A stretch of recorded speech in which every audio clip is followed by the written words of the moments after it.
Hello guys, welcome back to my blog. আজকে সকাল থেকে অনেক কাজ করেছি, ভাবলাম তোমাদের সাথে শেয়ার করি। আমার হাজব্যান্ড খেয়ে বেরিয়ে যাবে, তাই খুব তাড়াতাড়ি করে সকালবেলা উঠে সব কাজ সেরে একদম রান্না বসিয়ে দিলাম। আজকে রান্নাতে সেরকম স্পেশাল কিছু ছিল না, শুধুমাত্র ডিমের ঝোল আর ওই নিরামিষ সবজি ছোলা দিয়ে, ব্যাস। একটা মনের কথা তোমাদের সাথে শেয়ার করি। আজকে অনেকদিন ধরে ভাবছিলাম যে আমি সোশ্যাল মিডিয়াতে আসবো, কিন্তু করি করে আর হয়ে উঠলো না। তো এখন থেকে আবার শুরু করলাম যে না, এখন আবার নিজে আইডেন্টিটি, নিজের প্রুফ, নিজের আত্মসম্মান নিয়ে নিজে চলতে হবে। তাই আমি, অনেকেই আমাকে বলেছিল যে তোর দ্বারা কিচ্ছু হবে না, তুই একটা কাজ করে ছেড়ে দিস, তোর দ্বারা কিচ্ছু হবে না।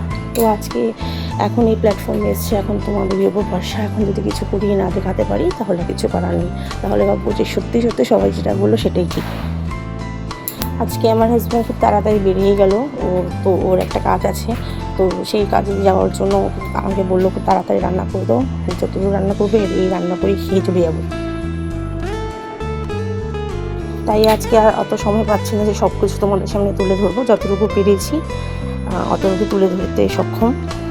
এখন তোমাদের যদি ভালো লাগে আমার ব্লগ, তাহলে একটা লাইক, একটা শেয়ার আর একটা কমেন্ট এবং সাবস্ক্রাইব করে যাবে।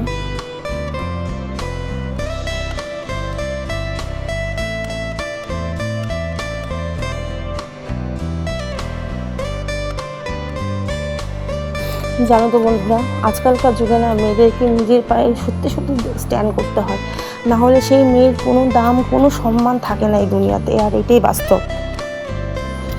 নিজের চেষ্টা করে চালিয়ে গেলে, নিজের ইনকামের সে টাকা দিয়ে তোমার নিজের মন পছন্দ, তুমি নিজে সব কিছু খরচা করতে পারবে। কাউকে তোমাকে বলতে হবে না, কাউকে তোমাকে পারমিশন নিতে হবে না যে আজকে 10 টাকা দাও না, এই 10 টাকা দিয়ে আমি কাজ করবো কি। তখন জিজ্ঞাসা করবে কিসের জন্য, কেন, অত কৈফিয়ত তোমার দিতে হবে না। নিজের আত্মসম্মান, নিজের পায়ে দাঁড়ানো সব থেকে বড় দরকার আজকাল যুগে মেয়েদের।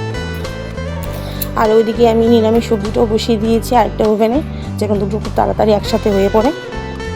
ওইদিকে আমার হাজব্যান্ড গেছে স্নান করে এসে তার খাওয়া লাগবে, তাকে খেতে দিতে হবে, তাই তার জন্য দুটো ওভেনে খুব তাড়াতাড়ি করে বসিয়ে দিলাম।